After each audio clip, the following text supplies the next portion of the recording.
O Deus de toda graça, que em Cristo vos chamou à sua eterna glória, depois de terdes sofrido por um pouco, Ele mesmo vos há de aperfeiçoar, firmar, fortificar e fundamentar.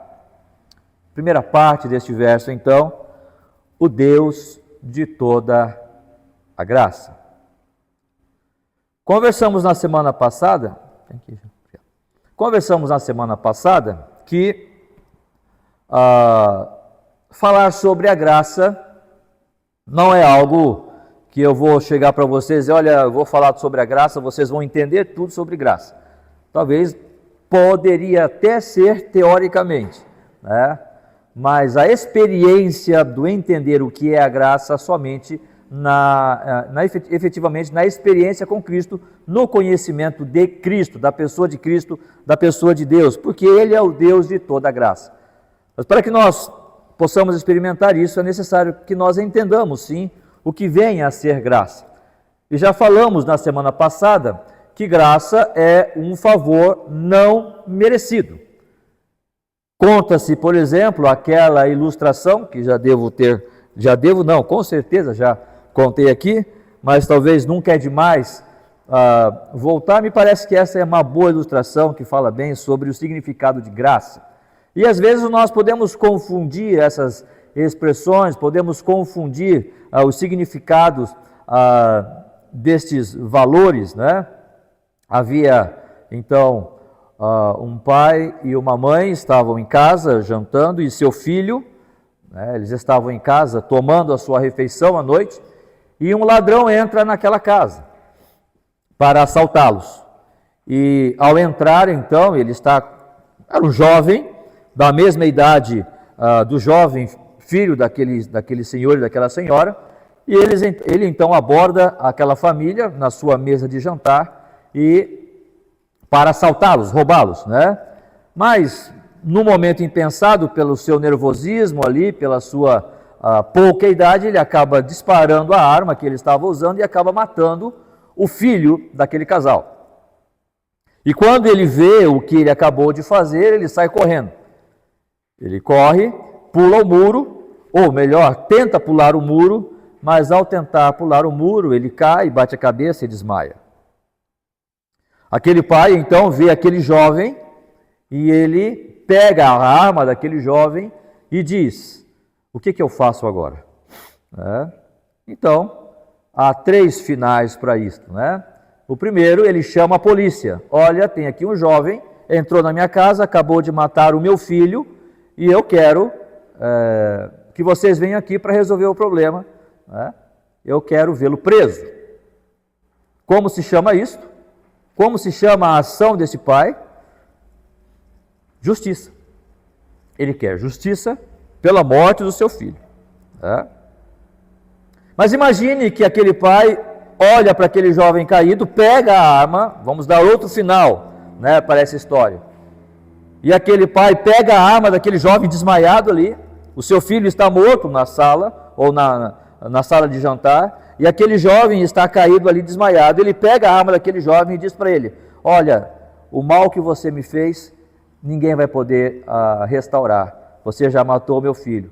Espera ele acordar, né?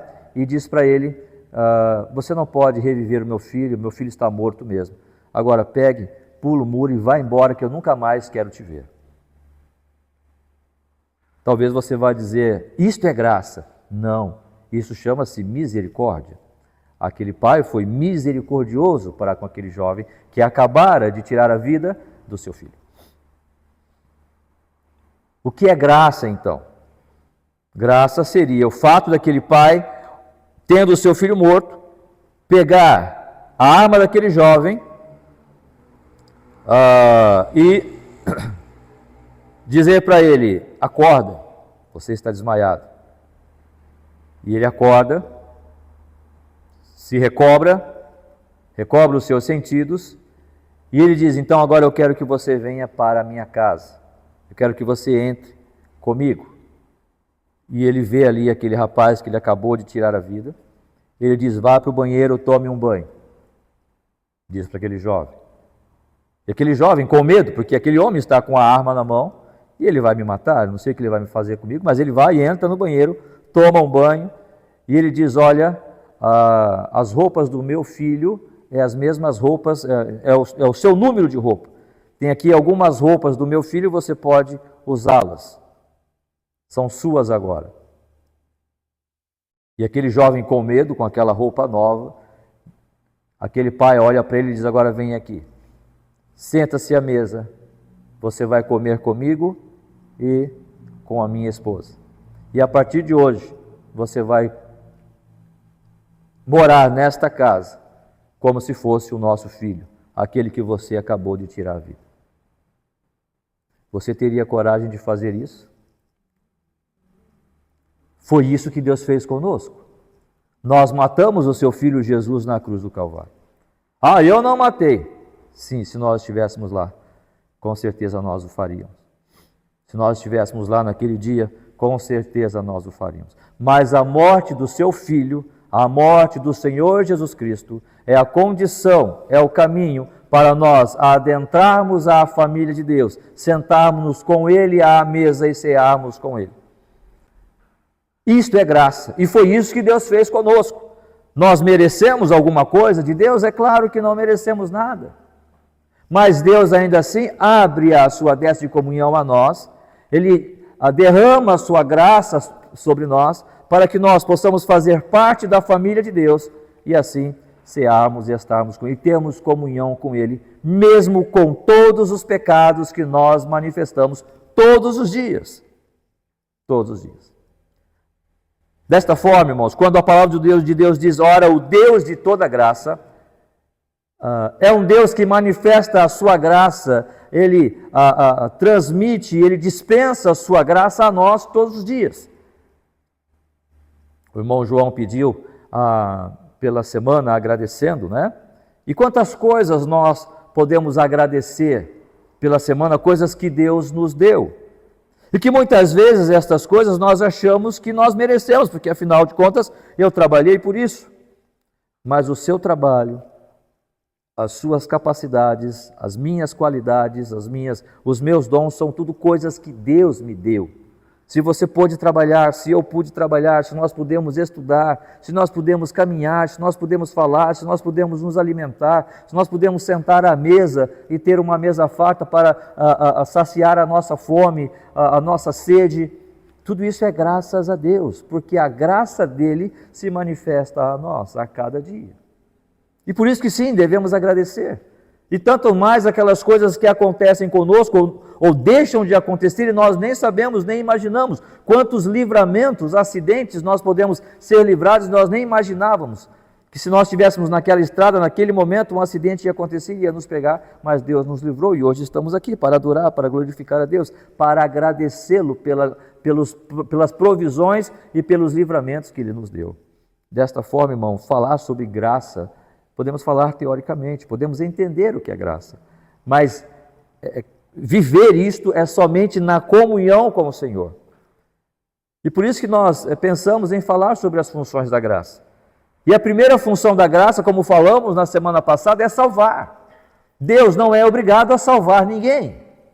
Deus não é obrigado a salvar o Márcio. Deus não é obrigado ou foi obrigado a salvar você. Ele fez isso pela sua graça. Não há nada em nós que faça com que Deus olhe para nós e diga, que bichinho bonitinho, eu vou salvar esse aqui.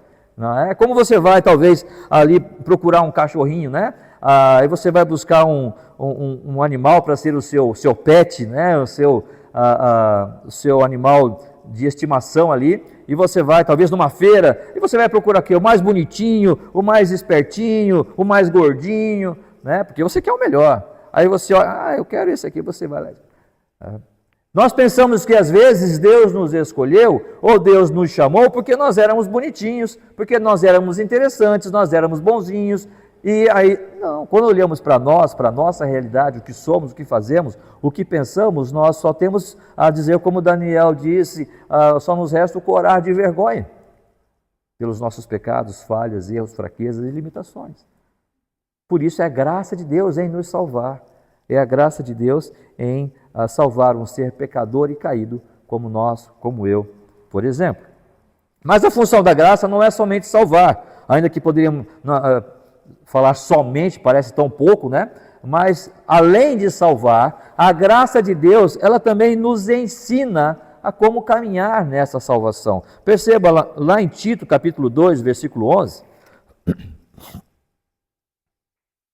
Tito 2, 11.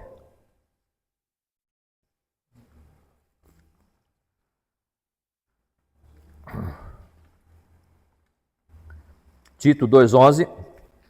De novo, quem são os tocha aí? Os tocha estão com tudo aí, né? Cadê os tocha? Vamos lá, os tocha vão falar para nós aí.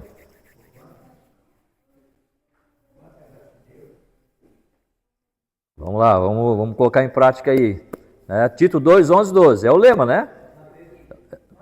É o versículo-chave, né?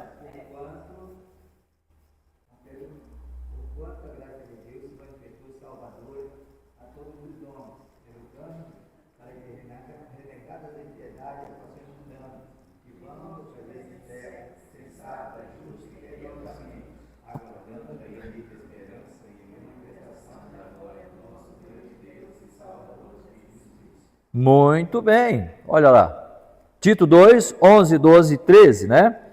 Mas em especial, o versículo 12, a graça de Deus se manifestou salvadora a todos os homens, versículo 12, educando-nos. A graça de Deus não somente salva, mas a graça de Deus também educa. A graça de Deus educa. Como assim educa? Porque Deus poderia ter dito, olha, eu te salvei, agora te vira. Eu te tirei ali daquela situação de morte, agora você se vira. E talvez muitas pessoas pensam assim, Deus nos salvou, agora eu preciso fazer, agora eu preciso correr, agora eu preciso mostrar que sou salvo. Não tem que fazer nada, porque é a graça de Deus que vai fazer. Imagine que você está lá se afogando no rio, né? E alguém vem lá e te salva, né? E aí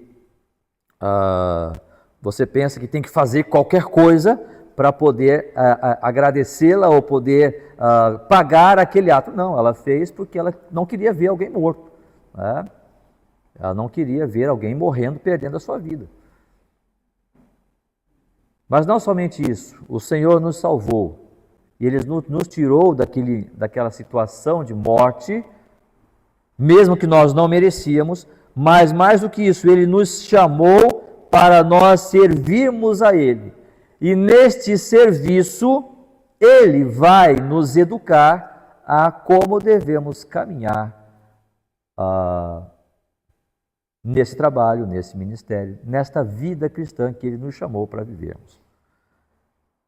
Percebam, ela nos educa para que renegadas, versículo 12, né? Tito 2,12, educando-nos para que, renegadas a impiedade e as paixões mundanas, vivamos no presente século sensata, justa e piedosamente. Percebam que a graça de Deus vai nos educar. E há algumas questões que nós precisamos perceber aqui nesta educação, neste ensino que o Senhor quer trazer para nós. A primeira coisa que ele vai falar, ela vai nos educar no presente século, educando-nos no presente século. Quando está falando de século, irmãos, não está falando dos últimos 100 anos, ou dos 100 anos que estamos vivendo. Está falando da ordem mundial na qual nós vivemos. Mas é claro que podemos pensar, com certeza, no tempo em que nós estamos vivendo hoje. E por que estamos vivendo? Ou por que estamos dizendo isso? Porque é possível que nós, como igreja, podemos pensar que a igreja precisa caminhar nos mesmos moldes, por exemplo, de 1820, 1850, naquela época que grandes missionários saíam pelo mundo, D.L. Moody, Charles Spurgeon, Hudson Taylor. E eles saíam pelo mundo, Hudson Taylor, missionário na China, quantas pessoas se converteram através da vida daquele homem? Charles Spurgeon, nos Estados Unidos. David Brainerd, missionário também entre as tribos indígenas, Quantas tribos, quantos homens, mulheres, famílias se converteram através da vida daquele homem? Grandes outros, D.L. Moody, né, como já temos falado, quantos homens não se converteram? D.L. Moody se levantava para pregar, 500 pessoas se convertiam ao mesmo tempo.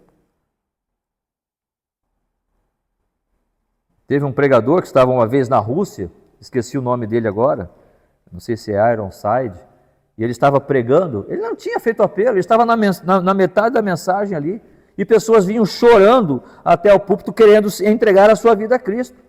Tal era o impacto da pregação da vida daquele homem na vida daquelas pessoas. E talvez hoje nós estamos esperando a mesma coisa. Irmãos, isso não vai acontecer. Não é porque falta fé, é porque o século em que vivemos é diferente do século que aqueles homens viveram.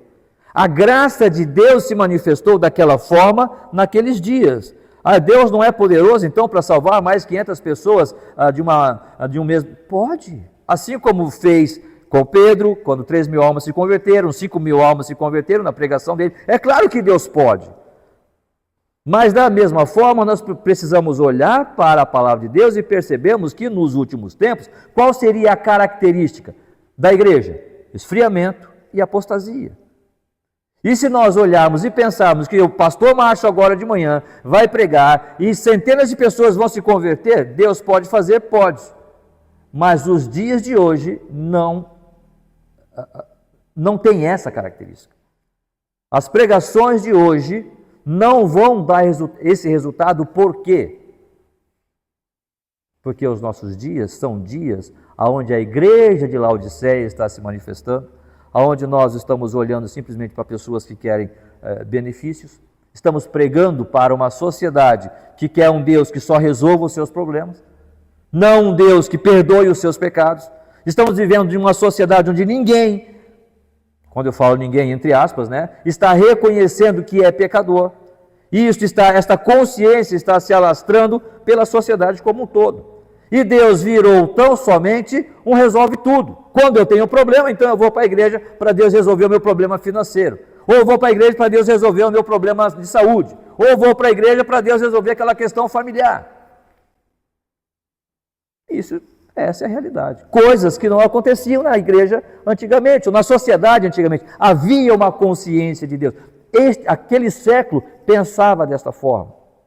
O nosso século pensa de outra forma. Então nós precisamos viver na graça de Deus, entendendo que eu posso pregar da forma mais clara possível, apresentar o Evangelho da maneira mais pedagógica possível. As pessoas não vão entender, não vão querer vir a Cristo.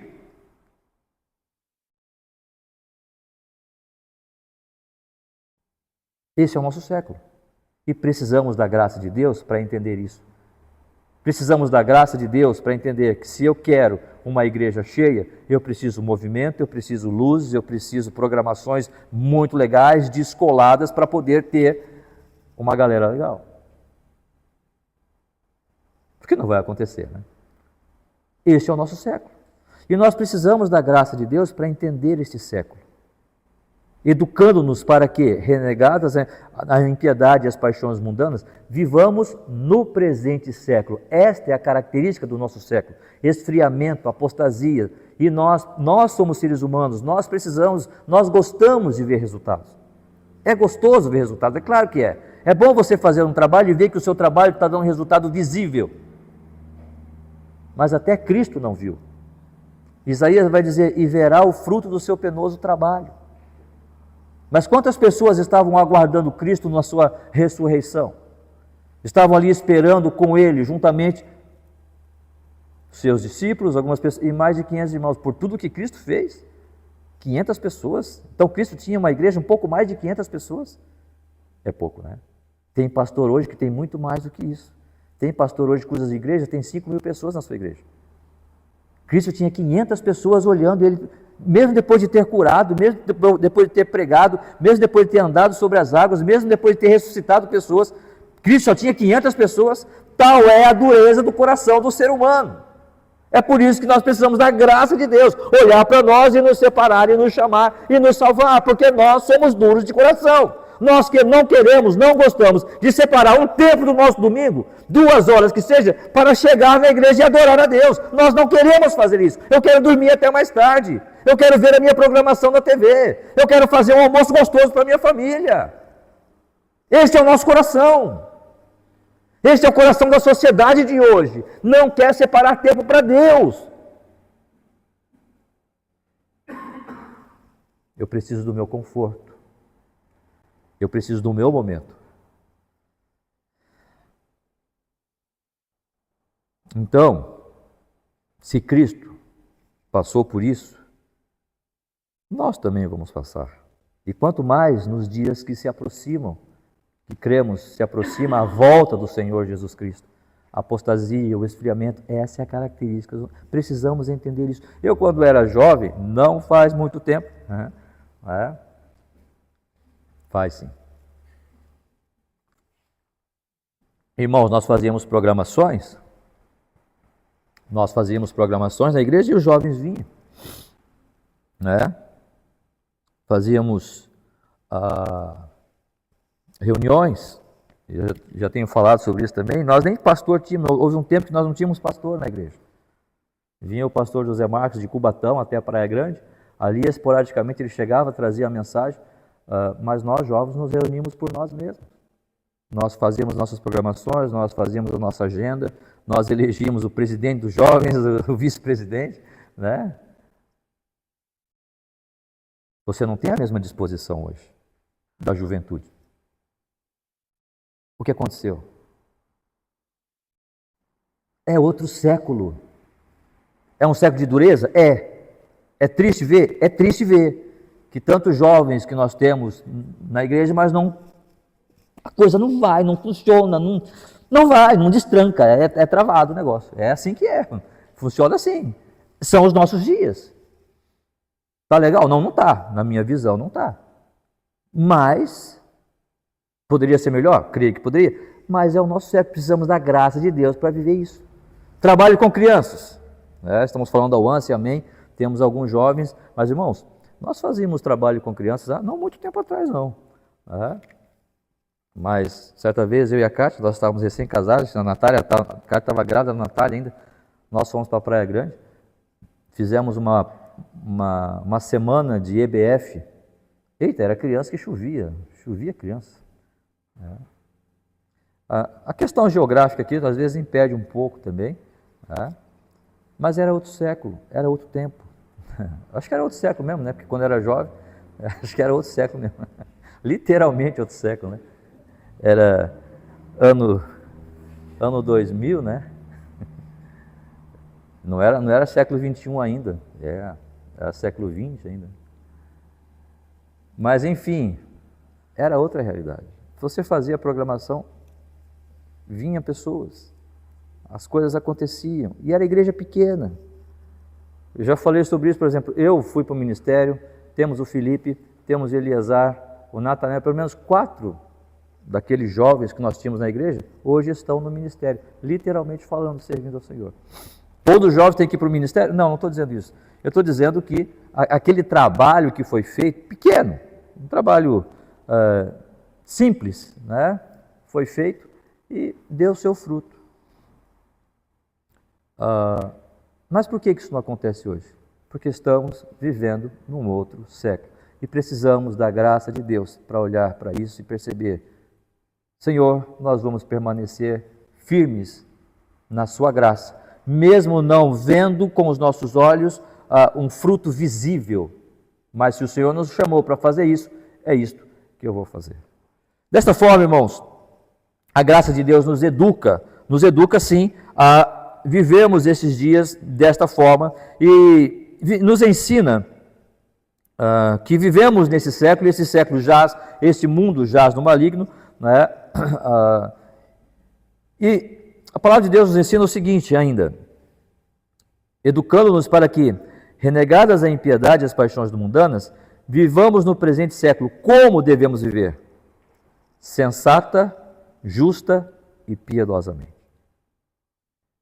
Como devemos viver? De forma sensata, piedosa e justa. Sensata, justa e piedosamente. O que vem a ser sensato? A palavra sensato, no grego, é o empréstimo de duas palavras que junta em uma só, que dá o seguinte significado: salvação da mente. Salvação da mente. A palavra ser sensato é uma mente salva. Isso é no original grego, esta é a ideia. No português, se você vai buscar a palavra sensatez ali, vai ser uma pessoa equilibrada, prudente e uma pessoa discreta.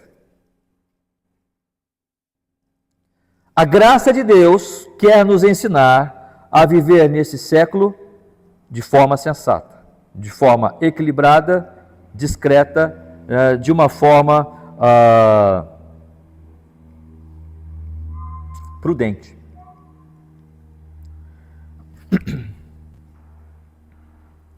Segundo aos Coríntios, capítulo 10, segundo aos Coríntios, capítulo 10,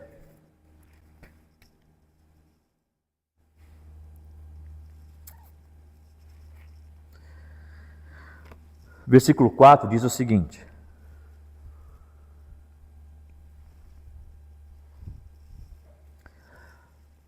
segundo aos Coríntios 10, 4 ao 6, vai dizer assim: porque as armas da nossa milícia não são carnais, e sim poderosas em Deus para destruir fortalezas, anulando nós sofismas, e toda altivez que se levante contra o conhecimento de Deus, e levando cativo todo o pensamento à obediência de Cristo, e estando prontos para punir toda desobediência, uma vez completa a vossa submissão.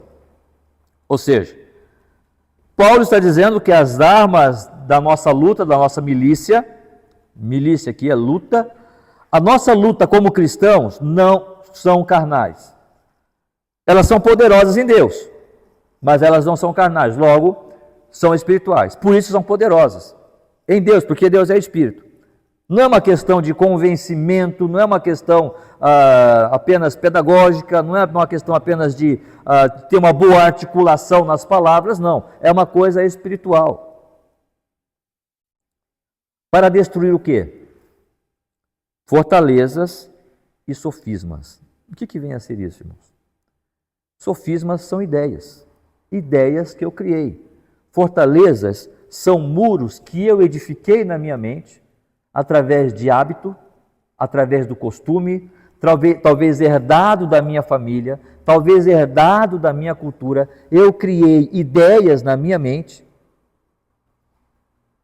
E estas ideias, estes muros, estas fortalezas, me impedem de conhecer a Cristo. Me impedem de ter uma experiência com Cristo. Versículo 5: e toda altivez que se levante contra o conhecimento de Deus.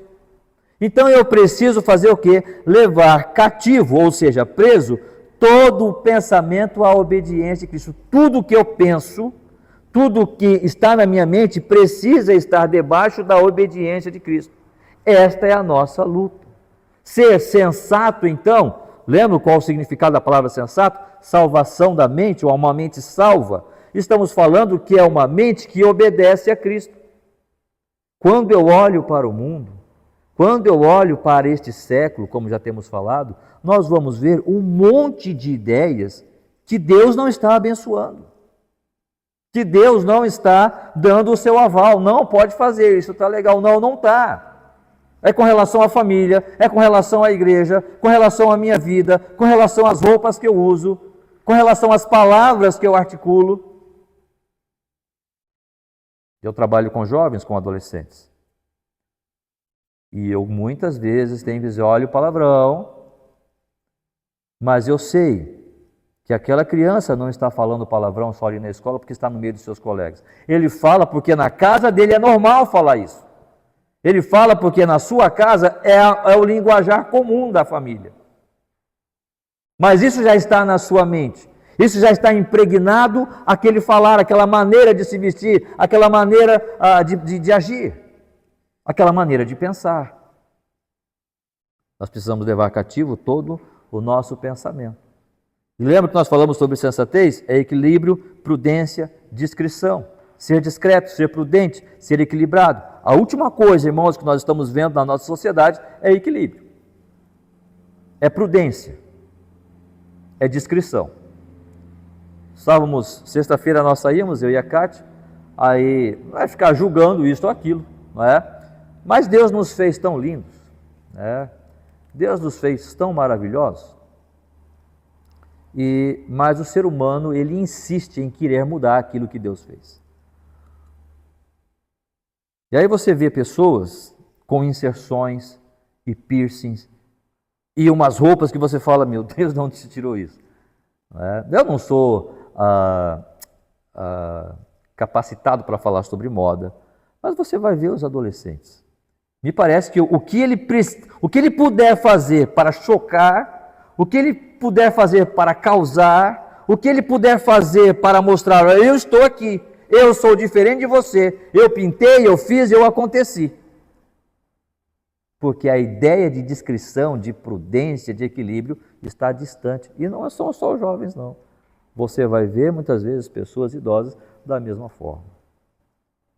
Não é próprio do cristão. A graça de Deus está nos ensinando para nós sermos prudentes, para nós sermos equilibrados, para nós sermos discretos, porque a nossa mente foi salva e nós não estamos de acordo com o que o mundo está andando. Nós estamos andando de acordo com o que a graça está nos educando constantemente. Perceba 2 Coríntios 12, 10. Nós estamos em 2 Coríntios 10, né? Agora vamos para 12, 10. Vai dizer o seguinte: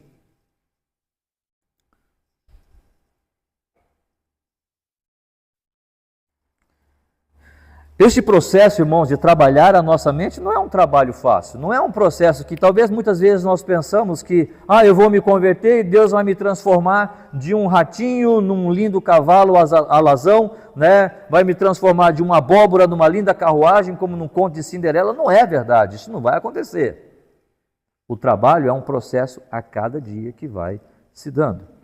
E Paulo vai dizer o seguinte: pelo que sinto prazer nas fraquezas.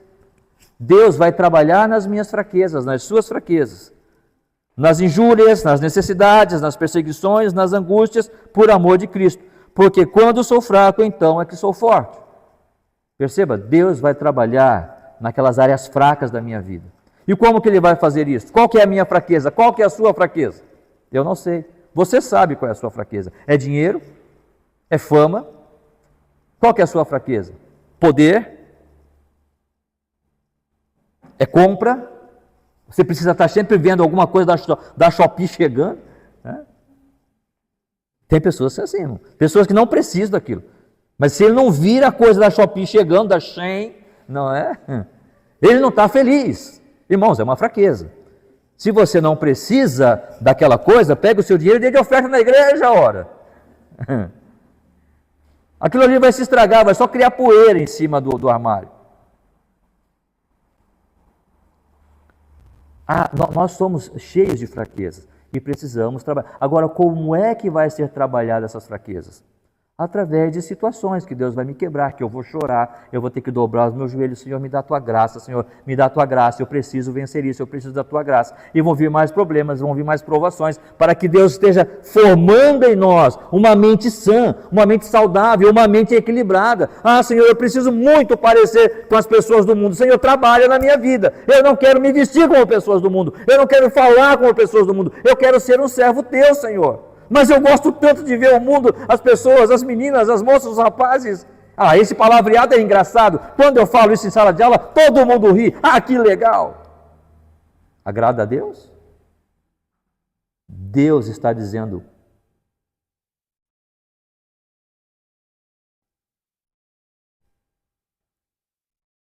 pelo que sinto prazer nas fraquezas, nas injúrias, nas necessidades, nas perseguições. É um trabalho que Deus vai fazer em nós. Agora, como Ele vai fazer isso? Pela graça. Como assim pela graça, pastor? É simples. Olha o versículo 8, 2 Coríntios 12, 8. Por causa disto, 3 vezes pedi ao Senhor que eu afastasse de mim aquele espinho na carne que Paulo tinha. Versículo 9. Então ele me disse, o que ele disse? Paulo, o teu poder te basta, Paulo, as tuas capacidades te bastam. Paulo, a tua sabedoria te basta, certo? Paulo, a tua inteligência. Tu é um cara safo, Paulo. Tu é um cara esperto. Resolve o teu problema. Tu é talentoso, Paulo. O teu talento te basta, certo? Paulo, a minha graça te basta.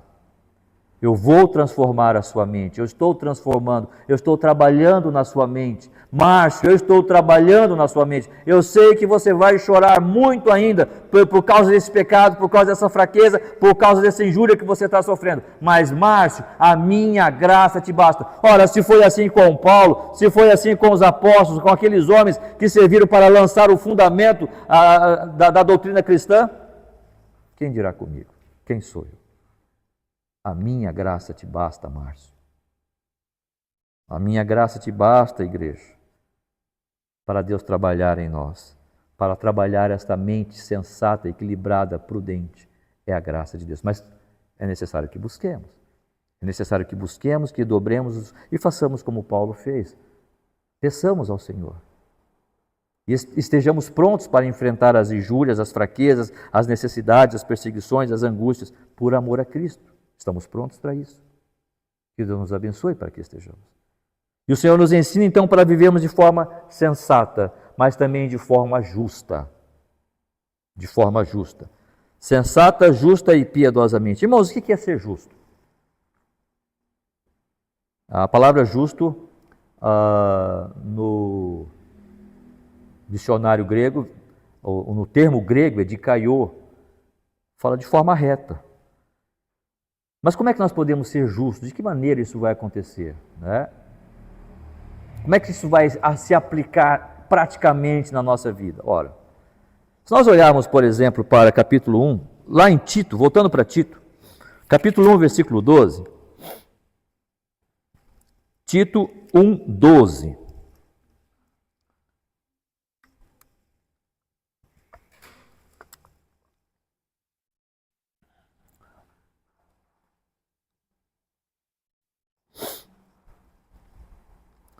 Esta era a situação da cidade de Creta, ou dos cretenses, das pessoas que viviam em Creta, a cidade em que Tito estava morando, onde Paulo disse, olha, eu vou te mandar para Creta para você resolver os problemas da igreja lá, tá? E no versículo 12, então, Paulo vai dizer o seguinte, foi mesmo dentre eles um seu profeta que disse, cretenses, sempre mentirosos, feras terríveis, ventres preguiçosos. Esta era a situação dos cretenses, dos que viviam em Creta. Mas quando essa pessoa, a graça de Deus alcança essa pessoa, ele vai transformar essa pessoa. Não vai ser mentiroso, não vai ser mais uma fera terrível, não vai ser mais um ventre preguiçoso. Ele vai viver de forma justa. De forma sensata, justa e piedosa. Então, percebam, feras terríveis. Os cretenses, um dos seus poetas disse, vocês são feras terríveis. O que é uma fera? É um animal selvagem, que quando ele está com fome, ele faz o quê?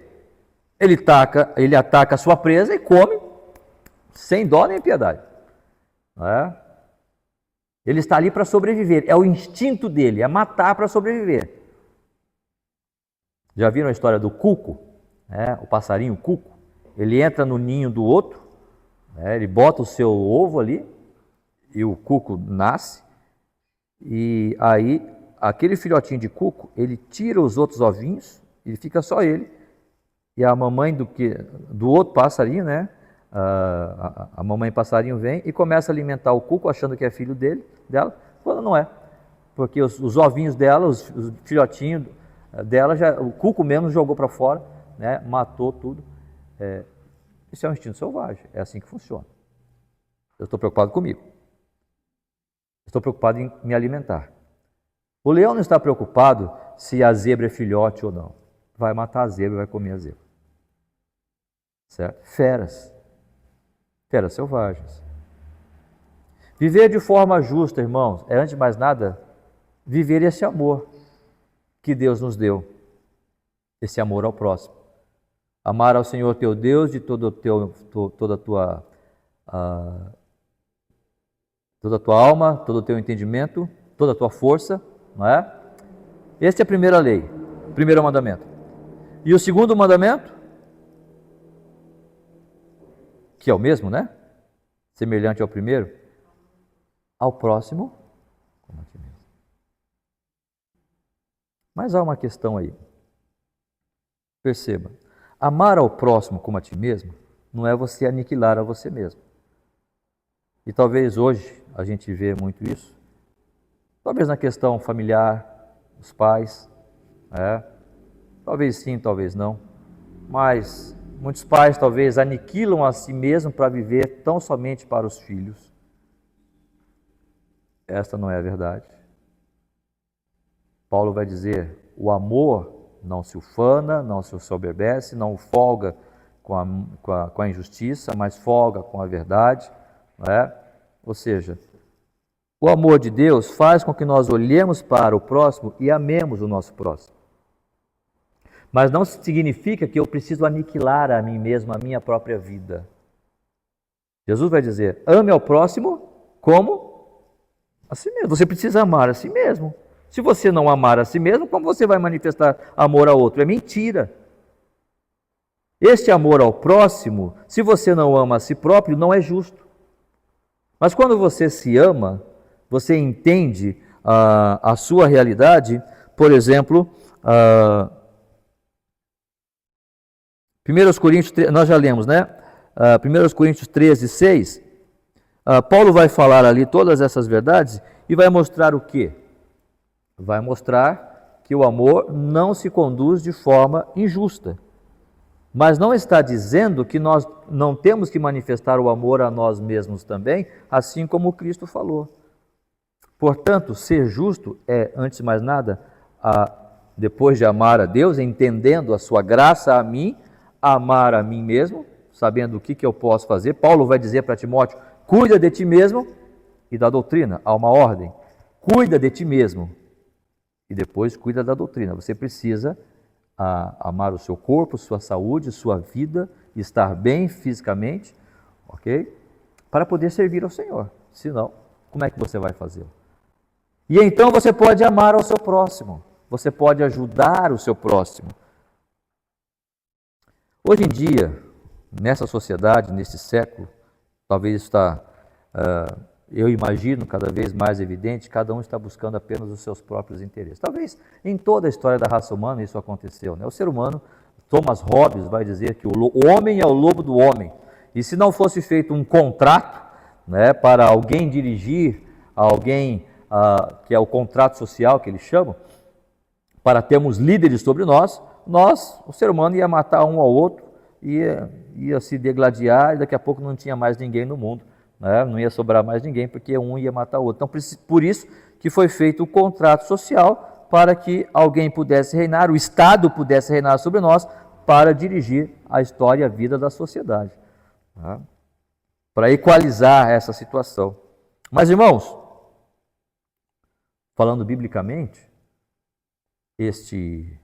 esta justiça é olhar para o nosso próximo e não viver como feras terríveis, como Tito falou, mas vivermos como pessoas que têm essa mente sã, essa consciência de Deus, e então podemos amar o nosso próximo, tendo amado, claro, a nós mesmos, entendendo o que Deus quer de nós e podendo amar o nosso próximo também. E andar de forma piedosa, de forma sensata, justa e piedosamente. A palavra piedade, então, vem do grego também eusebos, que significa uma reverência. Vivemos de forma piedosa, é uma consciência constante de que Deus está comigo. Piedade não é fazer o bem para este ou para aquele. A palavra piedade pode parecer isso, mas a palavra piedade não significa necessariamente agir de forma benigna para com o outro. Não.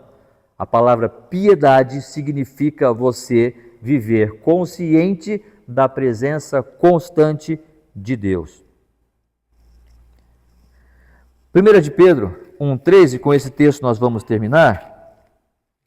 1 de Pedro 1,3 vai dizer o seguinte. Perdão, é 2 de Pedro, irmãos. 2 de Pedro.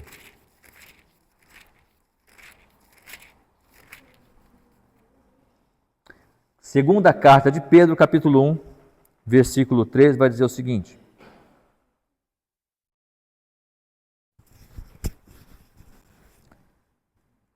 visto como pelo seu divino poder nos têm sido doadas todas as coisas que conduzem à vida e à piedade. E quais são essas coisas? Versículo 5 vai dizer: por isso mesmo vós, reunindo toda a vossa diligência, associai com a vossa fé a virtude, com a virtude o conhecimento, com o conhecimento o domínio próprio, com o domínio próprio a perseverança, com a perseverança a piedade, com a piedade a fraternidade, com a fraternidade o amor. Está dando uma lista de coisas, de ações, de características espirituais que precisamos manifestar em nossa vida. Piedade, portanto, é esse conjunto de coisas que mostram a nossa reverência a Deus, a nossa consciência de que Deus está vendo tudo que eu faço. Aonde eu estiver, se eu estiver em casa, se eu estiver na feira, no mercado, na escola, no trabalho, aonde eu estiver, Deus está vendo o que eu estou fazendo. Isso é piedade. Agora, como é que nós alcançamos isto? Pelo conhecimento de Cristo. Versículo 3, visto como pelo seu divino poder nos têm sido doadas todas as coisas que conduzem à vida e à piedade, pelo quê? Pelo conhecimento de Deus, de Cristo. Agora, como nós chegamos a este conhecimento? Versículo 2, graça e paz vos sejam multiplicados no pleno conhecimento de Deus e de Jesus nosso Senhor. Graça e paz. Aqui não é tão somente uma saudação, mas Pedro está dizendo, graça e paz vos sejam multiplicados. Nós precisamos da graça de Deus para alcançarmos este conhecimento de Deus. Ter um conhecimento teórico de Deus é uma coisa. Saber que Deus criou o mundo em 6 dias e no 7º descansou, isto é uma coisa. Saber que Deus é um Deus triuno, Deus Pai, Deus Filho, Deus Espírito Santo, isto é uma coisa. Saber que Deus enviou Jesus Cristo como Messias para morrer pelo nosso pecado, isto é uma coisa. A outra coisa é ter a experiência com Deus. É quando eu estiver naquela provação, quando eu estiver naquela que tomar aquela decisão, eu saber que Deus está ao meu lado. E eu vou dobrar os meus joelhos e eu vou dizer, Senhor, qual é a tua vontade?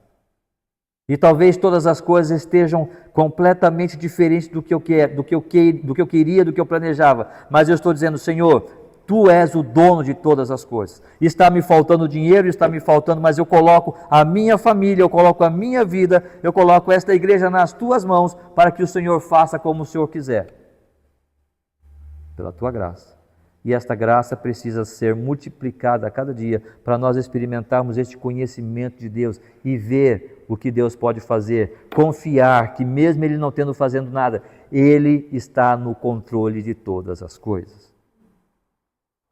Quando aquela dor está me tocando, me tomando, não é? Na minha saúde, a falta do dinheiro, aquela injúria que eu sofri, aquela mentira que estão falando sobre mim, eu confio num Deus. Eu sei que Ele está me vendo, Ele está me ouvindo. E eu conheço a Ele. Eu sei que Ele é verdadeiro. Isto é conhecer a Deus. Mas para que isto aconteça, para que nós cheguemos a este conhecimento, é necessário da graça de Deus constantemente em nossa vida, para nos ensinar a vivermos nesse presente século de forma sensata, a nossa mente salva, a nossa mente sã, de forma justa, olhar para o nosso próximo e amá-lo e ajudá-lo quando for preciso e quando puder fazê-lo, e de forma piedosa, ou seja, consciente de que Deus está me vendo e sabe de todas as coisas que eu faço, todas as decisões que eu tomo, Ele sabe. E na verdade Ele quer tomar a decisão por mim, Ele quer que eu busque a Ele para saber qual é a melhor decisão. E qual é o método? Renegar as impiedades e as paixões mundanas. Talvez já temos falado aqui de forma bastante clara. Como é que isso acontece? Quando renegamos a impiedade, a falta de fé que há em mim e as paixões que vêm do mundo. Irmãos, isso não é brincadeira. Há em nós essa característica de não crermos em Deus. Há em nós este pendor, esta facilidade em buscar crermos ou dependermos das nossas capacidades, das nossas próprias teorias e ideias, ao invés de crermos em Deus. E nós temos essa capacidade de olhar para o mundo e ver todas as coisas que estão acontecendo e sermos solícitos com essas ideias e ideologias que estão surgindo, renegando tudo isso, mas pela graça de Deus, buscando que ela mesma nos eduque a cada dia para vivermos nesse presente século de forma sensata, justa e piedosa. Que o Senhor nos ajude, que o Senhor nos guie, nos guarde e possamos crescer nesse conhecimento de Cristo, da sua graça constante em nossa vida, para sabermos como viver, para agradar e glorificar ao nosso Deus. Vamos ficar em pé, irmãos, e vamos terminar com mais um hino que os irmãos vão escolher para nós cantarmos, para nós louvarmos ao Senhor nesse tempo, e assim nós estaremos encerrando o culto desta manhã. O hino que os irmãos querem escolher, por favor.